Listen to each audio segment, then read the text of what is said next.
మేము చీరలతోనైనా సరే మేము గుడిసెలు వేసుకొని ఇక్కడే ఉంటాం. మమ్మల్ని దొబ్బేసినా మేము వెళ్ళాం. మేము 20 సంవత్సరాల నుంచి మేము ఇక్కడే ఉంటాం సార్.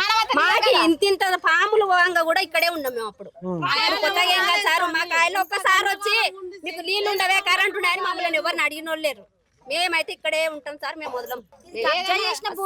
ఇక్కడ నల్ల బిల్లులు ఇవ్వరు, కరెంటులు ఇవ్వరు, ఏది కూడా ఇవ్వరు కదా సార్. ఇప్పుడు మేము తక్కువ రేట్ కని చెప్పేసి ఏదో కొనుక్కున్నాము. ఇప్పుడు మమ్మల్ని సడన్ గా వెళ్ళిపోమంటే చిన్న పిల్లలు సడన్ గా వచ్చి కూలగొట్టి వెళ్ళిపోయారు. మేము రోడ్ మీద పడ్డాం. ఇప్పుడు మాకు ఎవరు చూస్తారు సార్? కూలగొట్టి వెళ్ళిపోయిన వాళ్ళు మంచిగానే ఉంటారు. మేము ఎక్కడ పోయి ఉండాలి?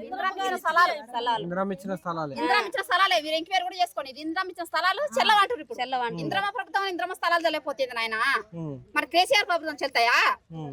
ఏంది ఇది? మీరే చెప్పండి. మాకు చదువు రాదు. మీరు చెప్పండి, ఏదో మేము వింటాము. ఏమన్నా చేసుకోండి, మేము ఇక్కడే ఉంటాం. మీ ఇష్టం వచ్చింది చేసుకోండి. ప్రాణం అయితే తీయరు కదా, తీసినా పర్లేదు.